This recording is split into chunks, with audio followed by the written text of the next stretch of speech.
Respected Chairman, ladies and gentlemen, India is in the ethos of Indian ethos. Wood culture is imbibed from very long time, and yesterday we had a very nice talk from one of our senior officers about how wood ethos, wood use ethos is imbibed in our culture. Now, despite in some quarters there is some sort of a misunderstanding that because of the advent of modern materials and other types of materials in the market, whether wood is losing ground. It certainly is not so. In fact, usage of wood is widespread, extensive, and this is very important, continually expanding. Demands across all categories of wood use. There are about 19-20 categories which generally we are classifying.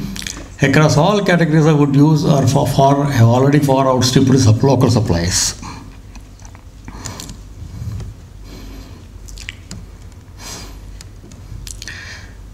So, though we all would like to continue this wonderful material and like to see it as a sustainable material of a first-hand preferred choice, but then there are many problems, there are many issues.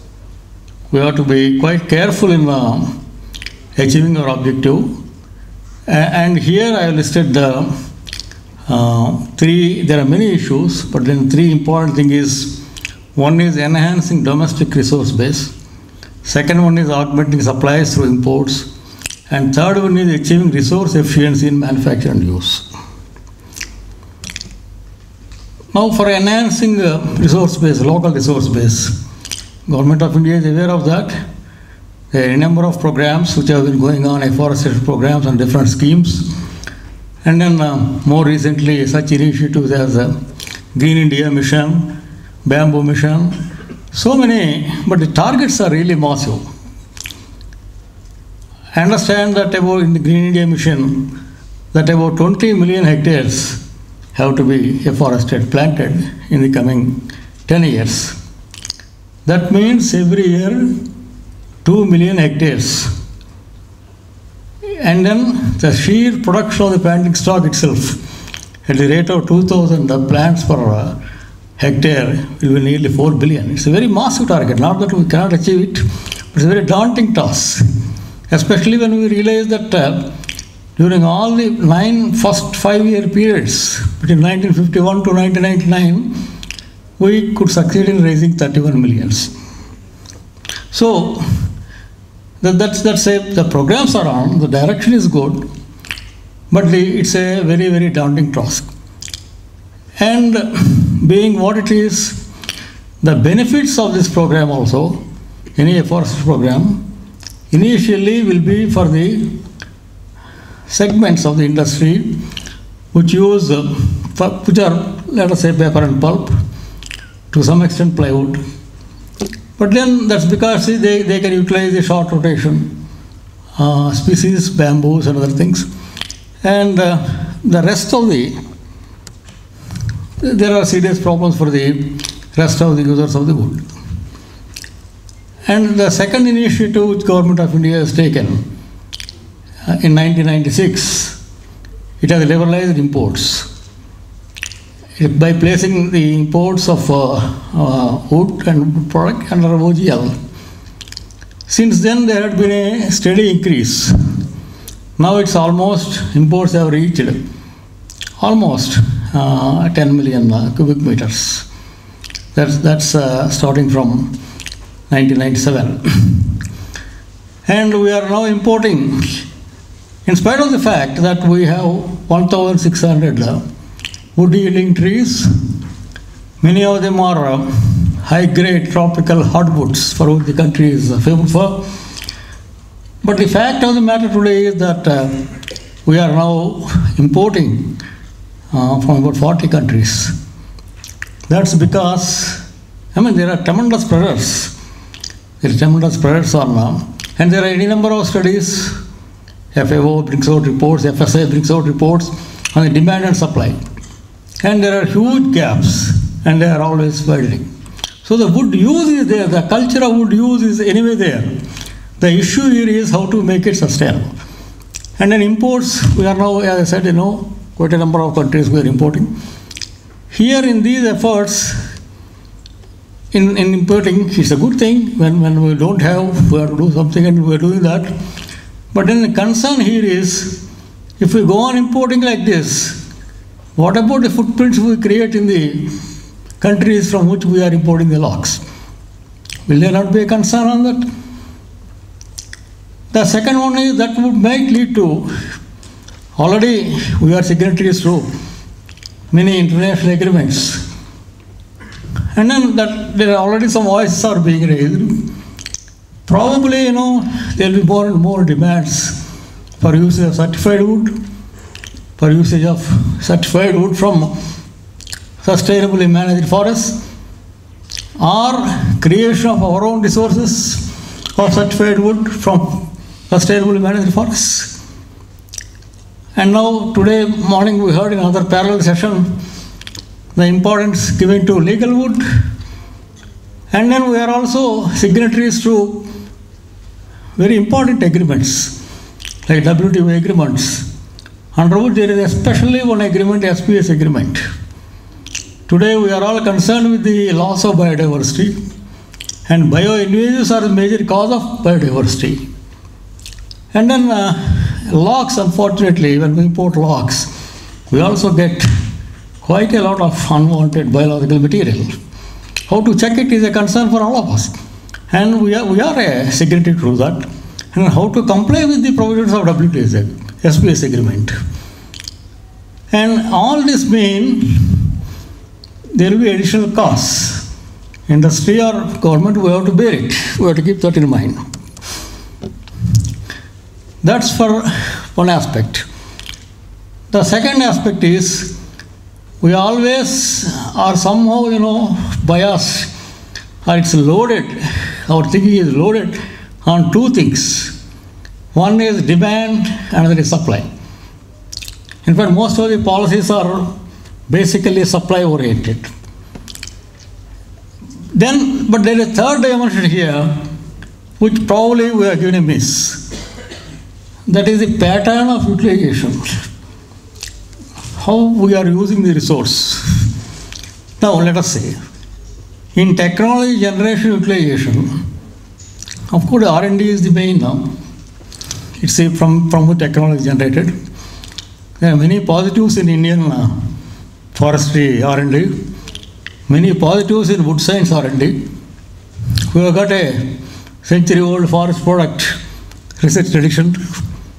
We have got a network of research institutes, impressive research output, and several world-class innovation formulation water. We have. But the biggest flip side of our technology efforts is that, downside, there are huge gaps, unfortunately, continue to exist between research output, availability of technology, packages, and technology absorption. That's where I feel that I think there is a tremendous gap which needs immediate remedial action. Are these problems really and entirely technological? To what extent are we applying or utilizing available technologies? Let us just see.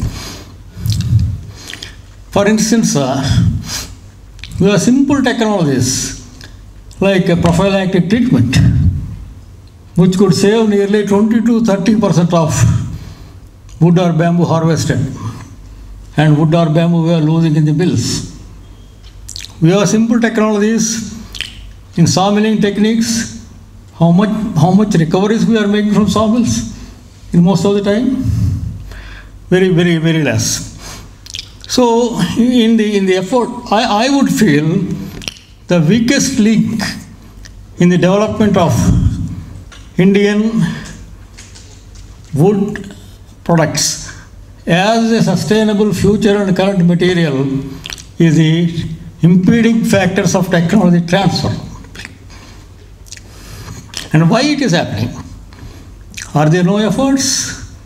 There had been plenty of efforts, especially from time to time they have been stepped up.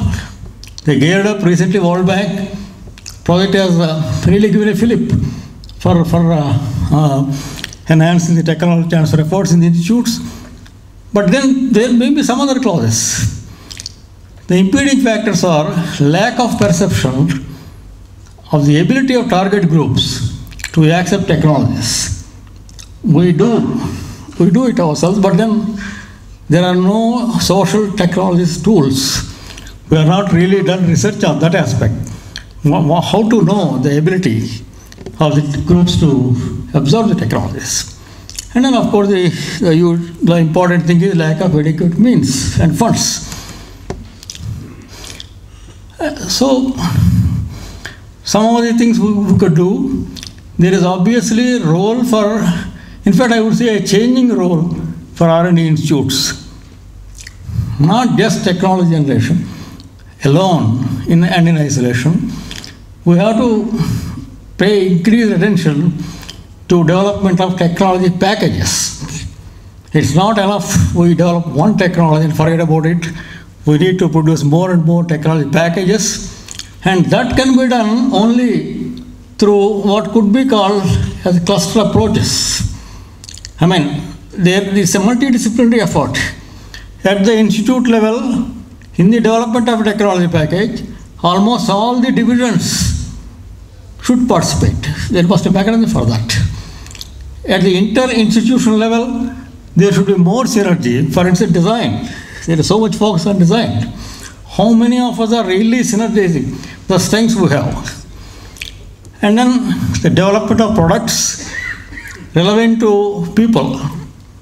That is, of course, changing lifestyles. That's impacting all of us now. Slick designs, aesthetics. These are all have to be taken into account. And more importantly, we have to keep pace with the shifting focus from the economic aspects, the cost effectiveness and all that, to energy savings, to carbon emission reducing green technologies. I mean, these are all the things have to be either strengthened or initiated at R&D institutes. And we have very few, I have been mentioning this several times, we have very few life cycle analysis studies. Unless we do it, we cannot really project the environmental advantage of wood and wood products in international debates. We need to strengthen that. I am spending a little more time, sir, on R&D issues because I had spent more time on that. Other things have already been talked about, I will cut short. And then we have to do research on market, more research on market policy and social aspects also in research. Somehow we have developed a mechanism to spend more time on that and then to develop more and more tools. And then the industry is a partner in progress.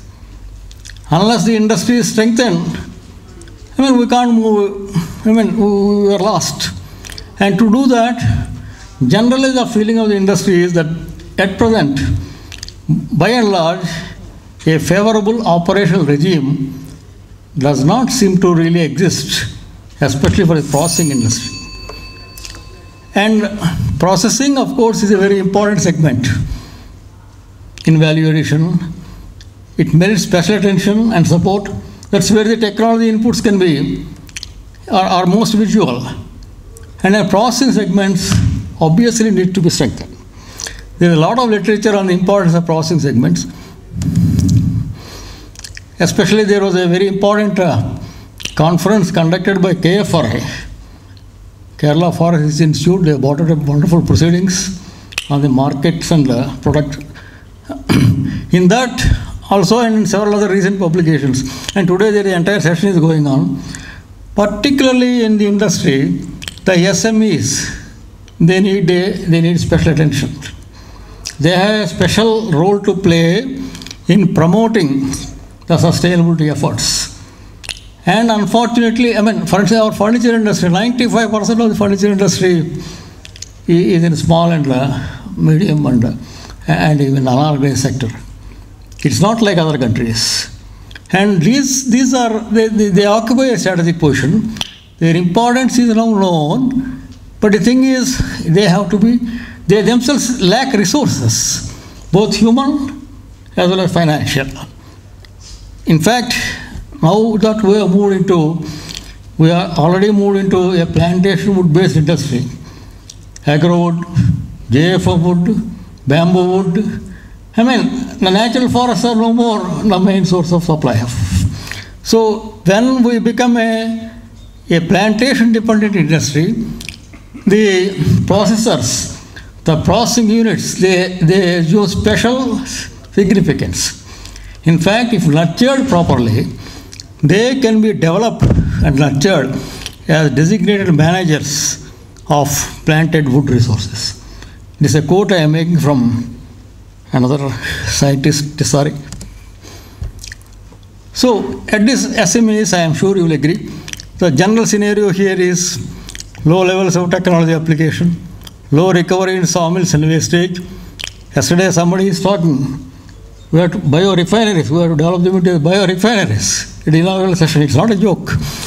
Low output of improperly seasoned or preservative treated timber. Non-utilization of large number of second timbers. We have now, our research has shown nearly 130 species of secondary timbers can be utilized for different purposes after proper processing. It's all research by effort. It is a leakage.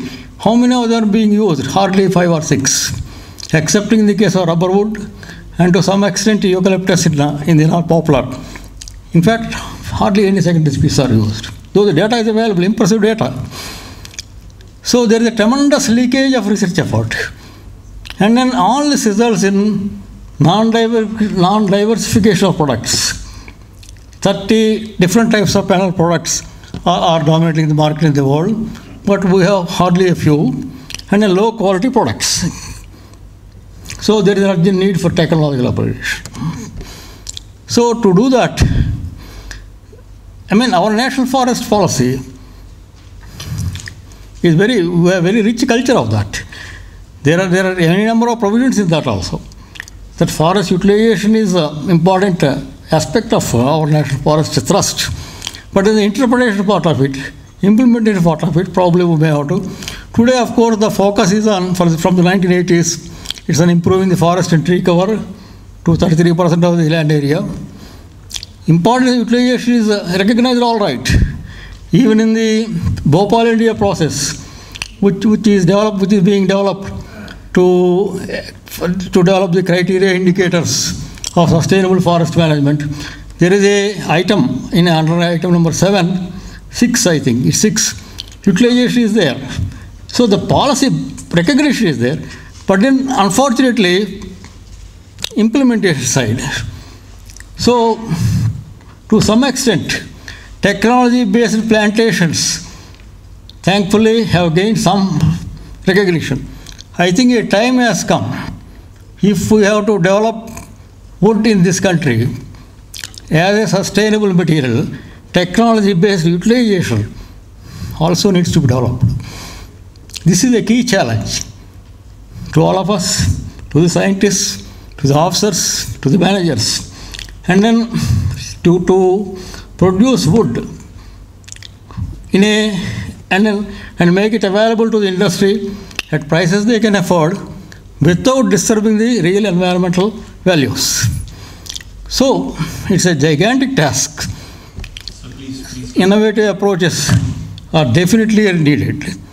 I am very happy to note in the announcement of this workshop, out-of-the-box solutions are required. We can't go on depending on yesterday. He was talking about in the inaugural session that biorefineries. Sir, please wind it up, sir. Yes, sir. Biorefinery development.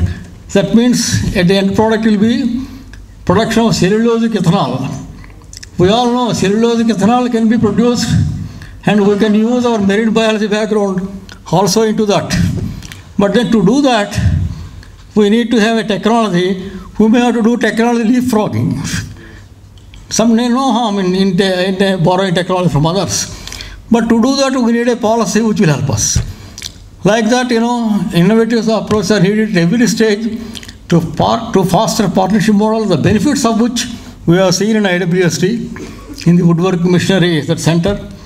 And then there was a policy initiative in Andamans, which helped in the enhancement of wood preservatives. So, innovative approaches are required, and then there is definitely a need to develop a national wood use policy. Thank you, sir. Thank you, Dr. Rao. Again, I would request the speakers, please stick to the time, because I don't want to be,